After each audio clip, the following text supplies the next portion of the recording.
कार्यक्रम के प्रसारण पुण्यार्जक हैं श्री आरपी जैन, श्रीमती ममता जैन, श्री प्रशांत जैन, श्रीमती दिव्या जैन, पुत्र भरत जैन, श्रीमती सौम्या एवं पारस जैन। अथ प्रथमतस्तावत् मोक्ष मार्गस्य संक्षेप सूचनां करोति।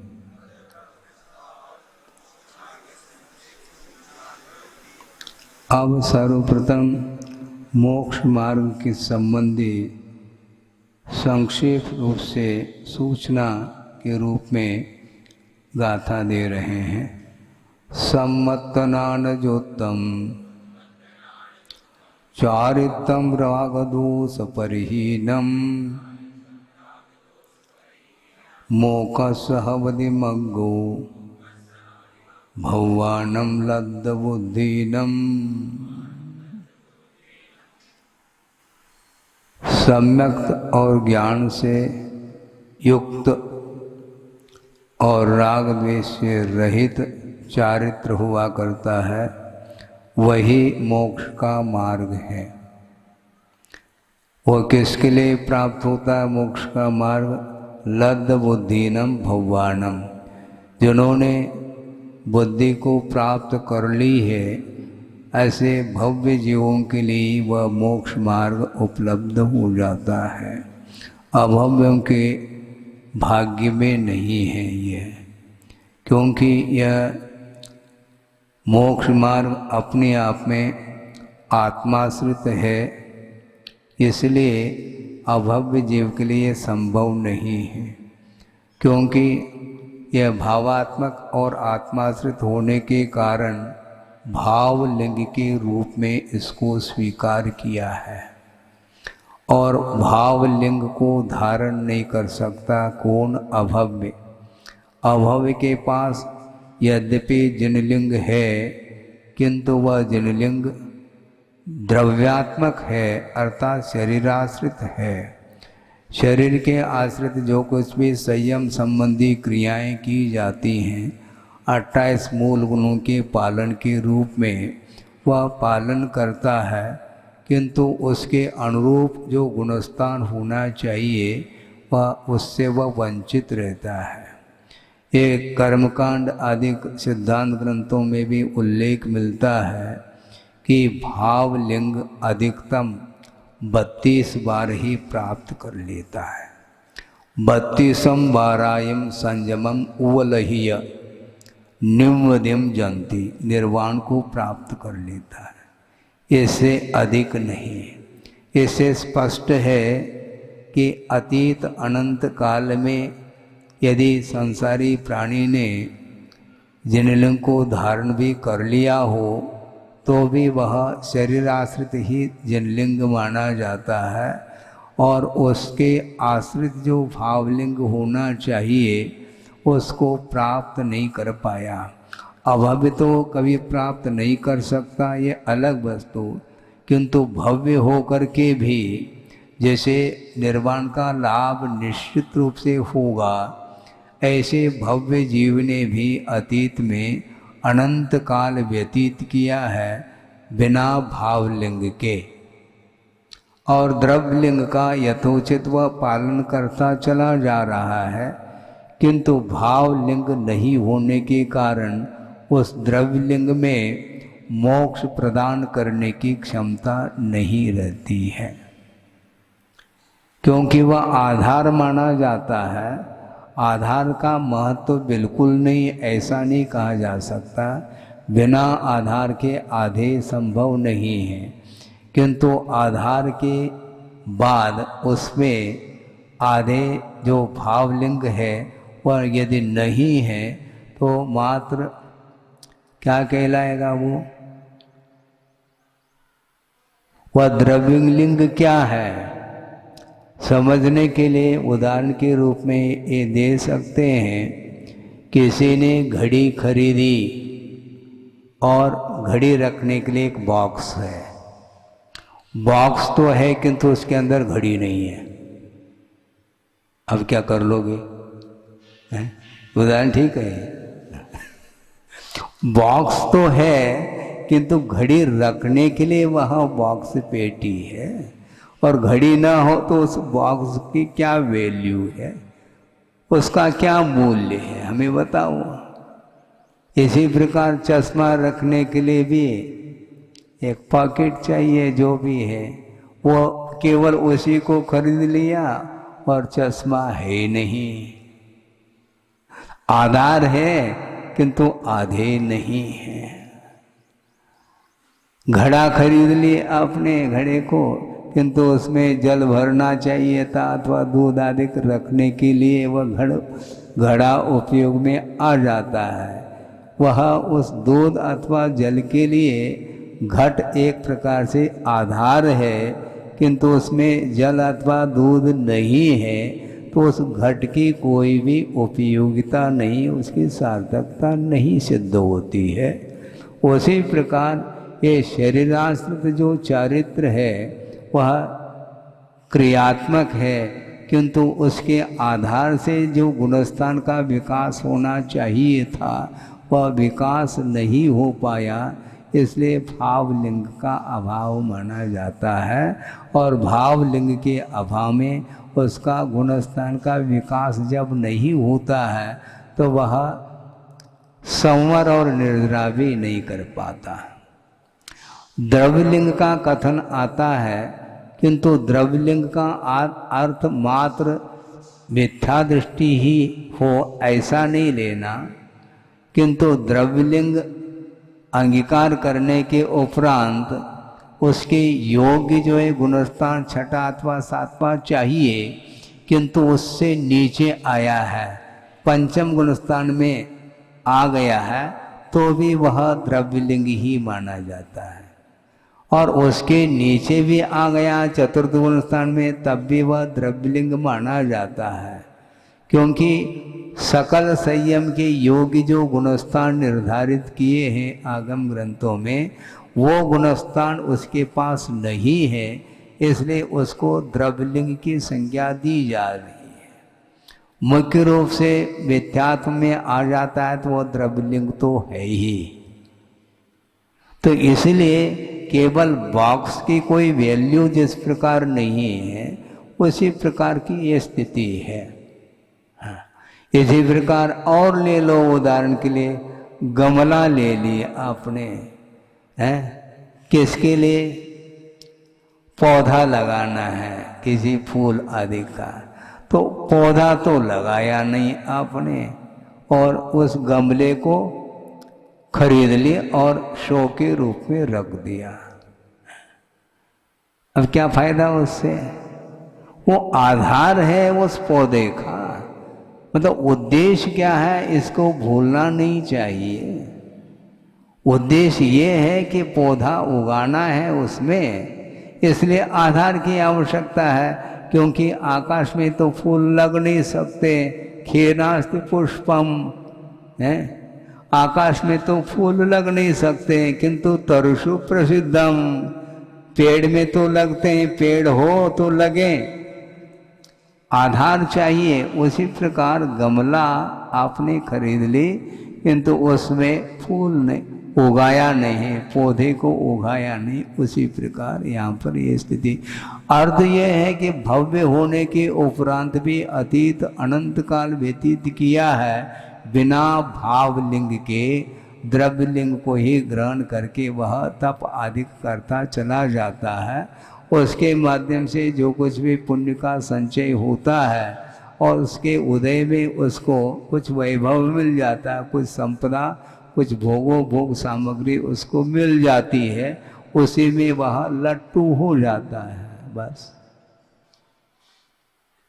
लट्टू जल नहीं रहा है अंधेरे में, फिर भी लट्टू हो रहा है।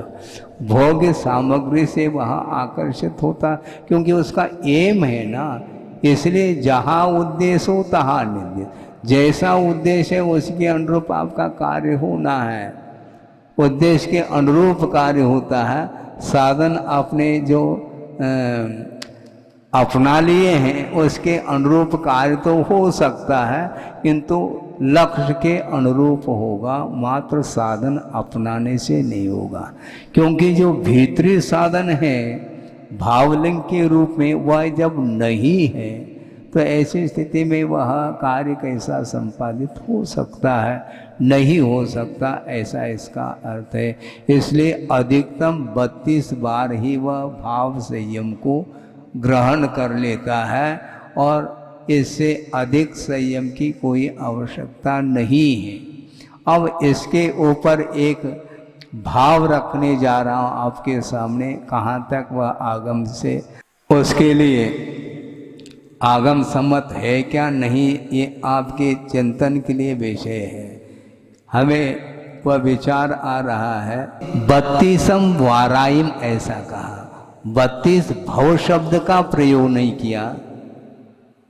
नेमिचंद सिद्धांत चक्रवर्ती ने गोमटसार कर्मकांड में ये उल्लेख किया है, उसमें 32 बार वह संयम को ग्रहण कर लेता है और निर्वाण को प्राप्त करता है। बार का अर्थ क्या? हाँ, बिल्कुल ठीक हो गया। वो यही अपनी भी यही धारणा है।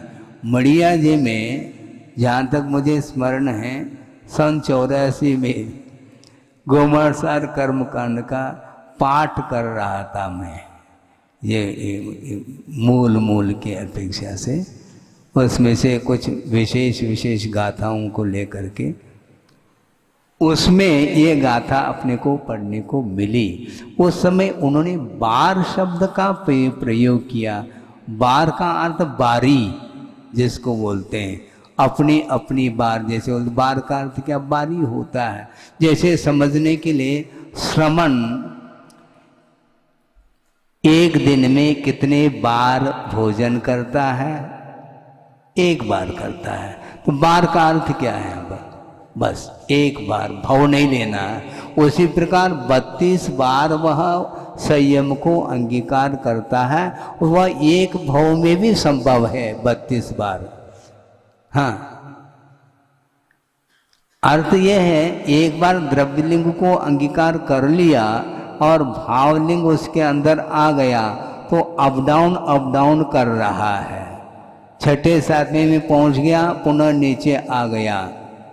पहले आदिक में भी आ सकता है, इससे हमें कोई प्रयोजन नहीं, किंतु उस भावलिंग से स्खलित होकर के पुनः भावलिंग में आ रहा, पुनः स्खलित होकर के चला जा रहा, पुनः आ रहा। इस प्रकार एक भव में भी 32 बार पूर्ण करके वह मुक्त हो। और 32 बार आवश्यक है ऐसा नहीं, अधिकतम 32 बार उन्होंने कहा है। इससे भीतर भी वह मुक्त हो सकता है, इसमें कोई बाधा नहीं है, किंतु होना चाहिए भावलिंग। तो ये है। अब सोचो 32 बार ने क्या है ये? और अतीत में अनंत काल जो निकाला है, और अनंत बार तो भावलिंग को अंगीकार करने की कोई आवश्यकता है ही नहीं। इससे स्पष्ट है पारिशेष न्याय से, अनंत बार जो अंगीकार किया है वह द्रव्यलिंग की अपेक्षा ही सिद्ध होता है, उसके बिना और कोई भी साधन है ही नहीं उसके लिए। इसलिए दृष्टि हमेशा भावलिंग की ओर होनी चाहिए, और भावलिंग की ओर दृष्टि नहीं गई तो वह गाड़ी चल रही है, रूटीन है। हाँ, इसमें कोई बाधा नहीं है ना। हाँ, क्योंकि जिनलिंग को अंगीकार करने वाला भव्य ही होता है, ऐसा कोई अनिवार्य नहीं। अभव्य भी वह जिनलिंग को अंगीकार कर लेता है। सदह दिए, पत्ते दिए, रोचे दिए, तो पुनो भी फांसे दी, धम्मम भोग निमित्तम नरु कम्मख्य निमित्तम। वह कर्म क्षय के लिए वह धर्म का आलम्बन नहीं लिया, धर्म के प्रति श्रद्धान कर रहा है। किसके लिए? मोक्ष के लिए नहीं, भोग के लिए, कर्म क्षय के लिए श्रद्धान करो। भोग के लिए तो सभी कर लेते हैं, तो अभव भी कर रहा है, और उसमें और हमारे अंदर अंतर क्या रहेगा?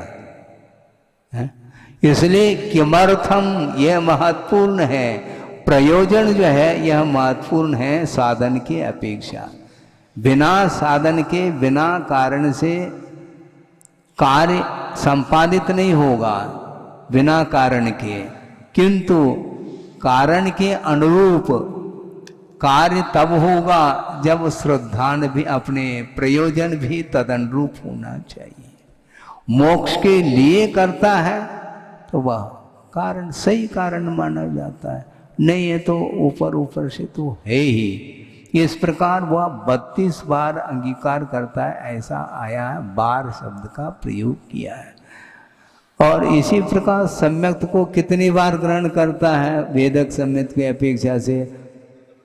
हाँ, प्रथमोपशम सम्यक्त को लेके वो भी असंख्यात बार कर लेता है, देह संयम भी असंख्यात बार, शिवोपशम सम्यक्त वो भी असंख्यात बार है। हाँ हाँ बिल्कुल, सब कर रहा है। तो इसी प्रकार देह संयम को असंख्यात बार कर लेता है, किंतु भाव संयम को 32 बार, इससे ज्यादा नहीं। हाँ, इससे ज्यादा नहीं। हाँ, तो क्या आया? टीका पढ़नी है, ठीक है। सम्यक्त्व ज्ञान युक्तम एव न च सम्यक्त्व ज्ञान रहितम। जो मोक्ष मार्ग है वह किमात्मक है, ये कहा जा रहा है। वह सम्यक्त्व ज्ञान से युक्त होता है, सम्यक्त्व और ज्ञान से रहित नहीं होता मोक्ष मार्ग। मोक्ष मार्ग सम्यक दर्शन, सम्यक ज्ञान से युक्त होता है। चारित्रम एव न च अचारित्रम, अर्थात सम्यक्त्व और ज्ञान से युक्त चारित्र ही मोक्ष का मार्ग है, न कि अचारित्र है। और राग द्वेष परिहीनम एव न च राग द्वेष सहितम। अब सोचो, वह मोक्ष मार्ग जो है राग द्वेष से रहित ही होता है, राग द्वेष से सहित नहीं। कुछ तो कर लें, हैं? मोक्ष मार्ग को बरकरार बनाए रखना चाहो तो आपको राग द्वेष तो करना ही नहीं है। हाँ, पक्की बात है। क्या? हाँ, चारित्रम न च अचारित्रम, बिल्कुल है ही नहीं ना, क्योंकि समय सार में भी स्पष्ट किया है कुंद देव ने। चारित्र परिनिबद्धम कसायम जनवरे परिकहियम तस्सोदयेन जीवो अचरितो होदिनादवो, ये आया है। चारित्र की प्रतिपक्षी क्या है? कषाय है। जो कषाय कर रहा है उसके अंदर चारित्र नहीं है, क्लियर कट लिख लो आप डायरी में। अब देखो यहां पर राग द्वेष से रहित कह रहे हैं, तो राग द्वेष करना चाहो क्या? हाँ, हमारे पास संतुलन संबंधी राग द्वेष है। क्यों समुचित सागर जी हंस रहे हैं? संतुलन संबंधी देखो, समस्या ये है कषाय का उदय होना अलग वस्तु, किंतु बुद्धिपूर्वक यदि राग द्वेष तुम करोगे तो वहां पर चारित्र तो नहीं रहेगा, मोक्ष मार्ग तो रहेगा नहीं। भले ही यह स्टेच्यू तो बना रह सकता है द्रव्यलिंग का, हाँ बिल्कुल, इसमें क्या है। और तकत पर ही बैठा है वो, बिल्कुल बैठा रहेगा वो, लेकिन भावलिंग तकत के नीचे जा सकता है। भावलिंग जो है ना वह तकत के नीचे जा सकता है, पीछे कमंडो ऊपर है, बैठे हैं आराम के साथ, हवा खा रहे हैं। अब क्या करोगे मुझे बताओ? राग द्वेष परिहीनम कह रहे हैं, इसलिए एक एक जो है ना ये पद अपने आप में चिंतनीय विषय है, चिंतन करना चाहिए। राग द्वेष का समर्थन क्यों करना चाहते हो? राग द्वेष मान लो क्वचित कदाचित हो रहे हो, वो अलग है, किंतु उसका समर्थन मत करो। संतुलन संबंधी है ना, इतना तो क्या सिद्ध करना चाहो? संतुलन कषाय का उदय होना अलग वस्तु, संतुलन कषाय का उदय 10वें गुणस्थान तक है। हाँ, अब क्या कर लोगे? इसलिए तो मैं कह रहा हूं ना, संतुलन कषाय में दोनों प्रकार के स्पर्धक हैं। हाँ, और वह राग देश आप कह संतुलन कषाय है ना, यदि मान लो सर्वघाती संबंधी स्पर्धक हृदय में आने लग जाए तो नीचे आ जाएगा, वो भावलिंग को छोड़ करके नीचे पतित हो जाएगा। इसलिए राग द्वेष बुद्धि पूर्वक करना नहीं चाहिए, क्योंकि जिस समय वह राग द्वेष कर रहा है बुद्धि पूर्वक, उस समय उसका निश्चित रूप से उपयोग उन पदार्थों से प्रभावित है, आप उसको रोक नहीं पाओगे। आपका उपयोग यदि प्रभावित है तो राग द्वेष आ गए, वो पिंड नहीं छोड़ सकते। और वो राग द्वेष भिन्न भिन्न इंद्रिय संबंधी, स्पर्शेंद्रिय संबंधी भी है, रसनेन्द्रिय संबंधी, घ्राणेन्द्रिय, चक्षुन्द्रिय, कर्णेन्द्रिय, ये पांचों हैं। और अनियत विषय मन और बैठा है भूत। हाँ, पांचों इंद्रियों के विषय आपके सामने उपस्थित एक भी नहीं है, फिर भी यदि मन उस ओर जा रहा है तो पांचों इंद्रियों के विषय स्मृति में आ सकते हैं, और उसके माध्यम से वह राग द्वेष की वह श्रृंखला बनी रहेगी। वह धारा टूट नहीं रही, टूटेगी नहीं। रात में कुछ भी नहीं दिख रहा है, लेकिन बहुत अच्छे से वह स्मरण में आ जाता है। हाँ, वातावरण शांत है, प्रकाश भी नहीं, लाइट गोल है, किंतु आपका उपयोग भी गोल हो जाएगा। उस समय विषयों में वह डूब जाएगा। मतलब बहुत अपने आप को संभालना ये खेल नहीं है। और आप किसी को कहो नहीं, किंतु संवेदन आपको होगा, उसको नकार नहीं पाओगे यदि राग द्वेषात्मक परिणति बन रही है तो। और यहाँ पर राग द्वेष का अर्थ मुख्य रूप से विषयान राग को लेकर के कथन है। धर्मान राग की हम चर्चा नहीं करना चाहते हैं। हाँ। आनंद धर्म का आना चाहिए, धर्म का आनंद आना चाहिए, 10 लक्षण धर्म का। और ये 10 प्रकार के धर्म राग द्वेषादिक परिणति से ऊपर उठे हुए हैं। इसीलिए बहुत अलर्ट होने की आवश्यकता, सावधान नहीं रहेंगे तो प्रमाद आ जाएगा। वो प्रमाद के मात्मक है, हमारा विषय नहीं। अनंतानुबंधी जन्य भी प्रमाद आ सकता है, अप्रत्याख्यानावरणीय कषाय संबंधी भी प्रमाद आ सकता है, प्रत्याख्यानावरणीय संतुलन संबंधी आदि भी प्रमाद आ सकता है। प्रमाद की कई भेद हैं, गोमठ सार में विस्तार के साथ वर्णन है। ये विकताएँ हैं, 4 विकता हैं, 4 कषाय हैं, और पंचेंद्रिय के विषय हैं। 4 4 8 और 5 13 हो गए। और स्नेह और निद्रा, प्रणय बोलते हैं उसको, स्नेह और निद्रा। मुख्य रूप से निद्रा, ये बहुत निद्रालु है। नींद आती है, ठीक है, लेकिन ये नींद से बाबा है। ये स्नेह और 5 इंद्रियों का व्यापार, पंचेंद्रिय का व्यापार बिना प्रमाद के संभव नहीं। अब कहीं भी आप खिसक नहीं पाओगे, बिल्कुल चुस्त हो गए, अब बंध गए आप। 5 इंद्रियों का व्यापार यदि है तो उसमें प्रमाद आ सकता है, क्योंकि बुद्धि पूर्वक आप व्यापार क्यों कर रहे हैं, उसके पीछे आपका अभिप्राय क्या है। और व्यापार करने मात्र से प्रमाद आ जाए ये भी नहीं कह रहे हैं आचार्य। हाँ, एक याद आ गया, 25 जो क्रियाएं हैं, इसको भी थोड़ा साथ साथ ले लें ताकि ये विषय और आगे बढ़ जाए।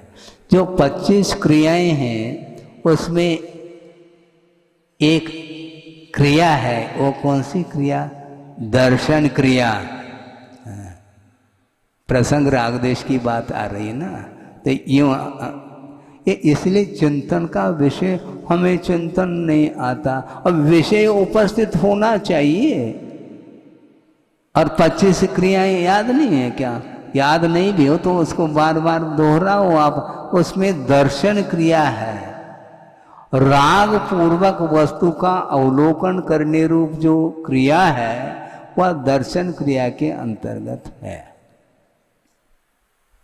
सामान्य रूप से पदार्थ का दर्शन हो रहा है, वह दर्शन क्रिया नहीं मानी जाती। यदि सामान्य रूप से देखने का नाम भी दर्शन क्रिया कहोगे, हम विशेष रूप से दर्शन करते हैं प्रभु का, तो उसको भी हम दर्शन क्रिया के अंतर्गत ले लें क्या? नहीं। राग पूर्वक वस्तु का अवलोकन करना, देखना, यह दर्शन क्रिया है। यह सांप्रायिक आश्रय के लिए कारण है महाराज। हाँ, इसलिए इन सभी प्रकार के राग पैदा करने वाले जो वस्तुएं हैं उनसे आप कोसों दूर रहिएगा। हाँ, हमारी तरफ देखते ही नहीं महाराज। हाँ, है ना? आप भगवान बन जाओ ना, दिक्कत क्या है? हाँ, मैं आपको ही देखता रहूंगा, बन तो जाओ। है? आप भगवान हैं क्या? आपकी तरह हम देख के अच्छा नहीं लगता। अच्छा और बुरे से कोई मतलब नहीं, क्योंकि अपने व्रतों की रक्षा करने के लिए आचार्यों ने विषयों से बचने के लिए कहा है। हमारी तरफ क्यों नहीं देख रहे हैं? हमें आवश्यकता नहीं है इसलिए नहीं देख रहा हूं। इसमें आपको क्यों दिक्कत हो रही? आवश्यकता हो तो हम देख लें, आवश्यकता पड़ेगी नहीं हमें। किसी को कभी नहीं पड़ेगी। कभी पड़ जाए तो उस समय हम उपयोग कर लेंगे। हाँ हाँ, बहुत कठिन नहीं है, बहुत ही कठिन। चल रहे हैं उस समय चींटी कीड़े मकोड़े आदि देखते हुए चलो, तो वहाँ पर दर्शन क्रिया हो जाएगी। मैं गलत बात है, बचाने की दृष्टि है। हाँ, बचाने की दृष्टि है, उसको भी बचाना और अपने आप को भी बचाना। यदि जहरीला कुछ हो तो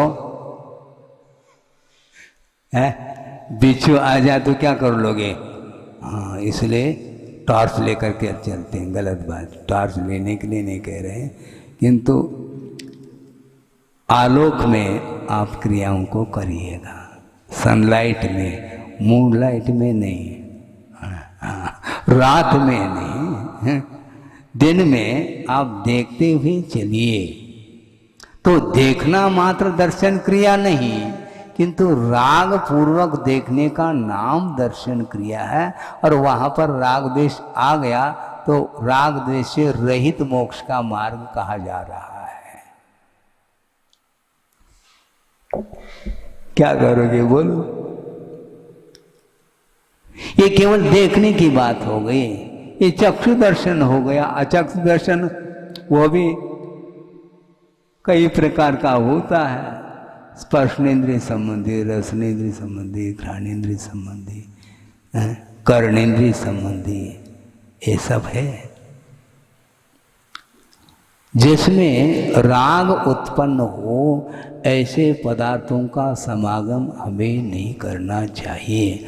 सुलभता से मिल भी जाए तो भी उसके प्रति उपेक्षा का भाव रखेंगे तो राग देश से रहित वह मोक्ष मार्ग सुरक्षित रहेगा, अन्यथा रह नहीं सकता। हाँ, हमारी तरफ नहीं देखते, इनकी तरफ नहीं देखते। हम आज्ञा है क्या भगवान की? जितनी भगवान की आज्ञा उतना हम कर लेंगे, इसमें क्या दिक्कत है? अपने लिए हुए व्रतों का संरक्षण जो होगा वह 5-5 भावनाओं के माध्यम से ही होगा। और प्रत्येक व्रत के 5-5 भावनाओं की ओर जब दृष्टि जाती है तो वो समय सारे 5 इंद्रिय संबंधी व्यापार वह रोक देता है, तब कहीं जा कर के वो उसका पालन करता है। ऐसा इसका अर्थ है। राग द्वेष परिहीनम एव न च राग द्वेष सहितम, ऐसा कहा। राग द्वेष से सहित मोक्ष मार्ग नहीं। सुन रहे हैं क्या? नहीं, राग द्वेष से सहित मोक्ष मार्ग नहीं। अब हम नहीं जानते हैं कि राग द्वेष आप कर रहे हैं कि नहीं कर रहे, मेरा विषय नहीं है। किंतु जयसेन स्वामी ने अथवा कुंद स्वामी ने स्पष्ट लिख दिया, राग दोष परिहीनम, ऐसा कहा है। निश्चित रूप से किसी वस्तु के प्रति राग है, उसके कोई न कोई अपोजिट वस्तु के प्रति द्वेष निश्चित रूप से है। हाँ महाराज, बचना ये द्वेष है क्या? नहीं है?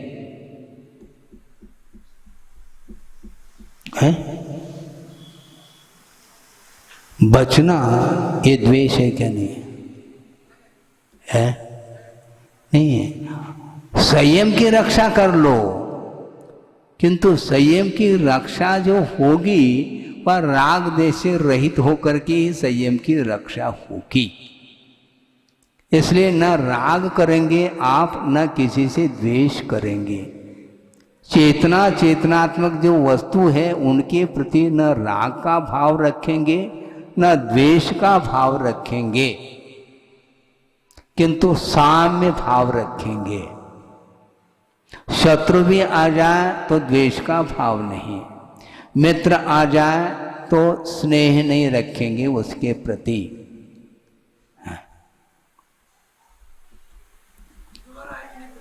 हैं? आपको चिंता क्यों? उसको चिंता हो तो वो आ जाएगा ना, क्योंकि आप तो ताले में बंद है ही नहीं।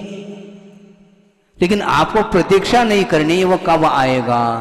कहा तो था उन्होंने मैं 2:15 बजे आऊँगा, 2 बजे से प्रतीक्षा चालू हुई, वो कब आ रहा है कि नहीं आ रहा है। किसी को भेज दिया, देखो कल आने वाला था वो व्यक्ति, आ रहा है क्या देख लो। तो हमें चिंता है, उसको कोई चिंता नहीं।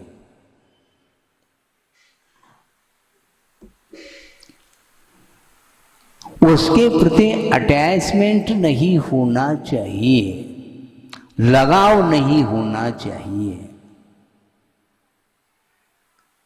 अलगाव होना चाहिए।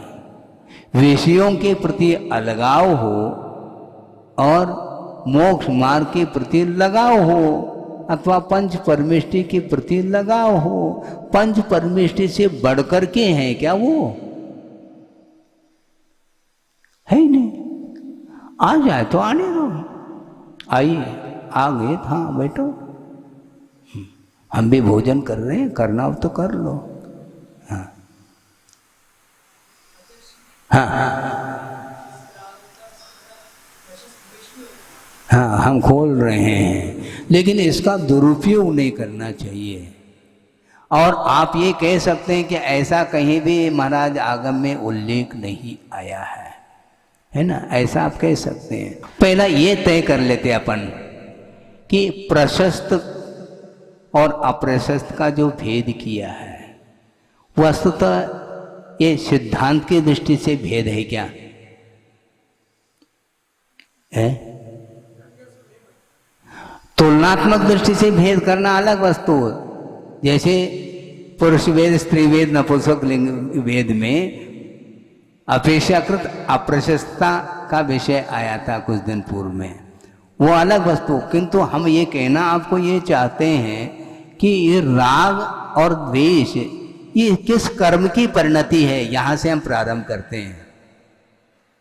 हाँ, मोहनी कर्म, ठीक है। और मोहनी कर्म घाती है क्या? घाती, घाती। और घाती कर्म जितने भी हैं वह पाप प्रकृति के रूप में है। जब पाप प्रकृति के रूप में, इसका अर्थ अप्रशस्त है, उसमें प्रशस्ता की परिकल्पना कैसे होगी? है? प्रशस्त राग। अब वो धर्माण राग की अपेक्षा से उसको भी राग की संज्ञा दी है, क्योंकि उसके प्रति एक अनुराग जो हो रहा है, धर्म की ओर अग्रसर कराने के निमित्त को लेकर के उसके प्रति एक प्रशस्त भाव जागृत हो रहा है। वह प्रशस्त भाव भी सिद्धोपयोग में बाधक है, ये कह करके आए हैं। हाँ, इसलिए आपके प्रति मेरा अनुराग नहीं है ऐसा नहीं, यदि रहेगा तो धर्मान राग तक ही हमारा राग सीमित रहेगा, इससे आगे नहीं बढ़ सकता। अब इसको प्रशस्त राग कहा, और अप्रशस्त राग का अर्थ विषयानुराग हो गया। ये हो गया दो प्रकार के। अब द्वेष को लेकर के भी प्रशस्त द्वेष हो सकता है क्या? ये प्रश्न है। हो सकता है। इसको कैसे सिद्ध करेंगे हम? क्योंकि हित का भाव निहित है, किंतु उसके लिए यदि वह विपरीत चाल से चल रहा है और उसका अहित ना हो, इस अपेक्षा से उसके कांड भी पकड़े जा सकते हैं। और कांड जो पकड़ा जाता है वह अप्रशस्त द्वेष है क्या प्रशस्त? कान टूट जाए ऐसा नहीं। हम ये कहना चाहते हैं, मान लो गुरु हैं और वो बैठे हैं और शिष्य पहुंच गया उनके चरणों में, और महाराज हमारे द्वारा ये अपराध हुआ है। अब हम ये पूछना चाहते हैं, गुरु प्रायश्चित देंगे कि नहीं? तो मुस्कान के साथ प्रायश्चित दिया जाएगा? बोलो, है? मुस्कान के साथ प्रायश्चित होता? संभव ही नहीं। निश्चित रूप से मुखाकृति में अंतर आएगा, क्योंकि दोषों की यदि पुनरावृत्ति होगी उसको दूर भी तो करना है, क्या नहीं करना है? तो चोट जो लगाया जाता है भीतर हाथ पसार के ऊपर मारत, चोट क्या है? ये द्वेष है, किंतु भीतर हाथ जो पसार दिया है वह प्रशस्त राग है, कहीं घड़ा फूट ना जाए, इस ओर भी दृष्टि है, ध्यान है। समझ में आ रहा है क्या नहीं? उदाहरण नहीं तो वो कुमार क्या, उसकी कुशलता क्या है कुमार की, और उस घड़े को आकार देना चाहता है और उसके ऊपर वह चोट मार रहा बिना भीतर हाथ पसार के, तो वह कच्चा घड़ा है, वो फूटेगा। उसी प्रकार जो आया है उसका स्थितिकरण उपवन के साथ उसको संभाला जाता है, और दोष दूर होने के उपरांत उसके प्रति भी वात्सल्यपूर्ण दृष्टि से देखा जाता है। ऐसा नहीं ये अपराधी है, ये दोषी है, उसके प्रति उपेक्षा का भाव रखे, ऐसा नहीं। किंतु जब तक वह दोष दूर न हो उसके प्रति इस ढंग से व्यवहार गुरु करते हैं। इस कार्यक्रम के प्रसारण पुण्यार्जक हैं श्री आरपी जैन, श्रीमती ममता जैन, श्री प्रशांत जैन, श्रीमती दिव्या जैन, पुत्र भरत जैन, श्रीमती सौम्या एवं पारस जैन।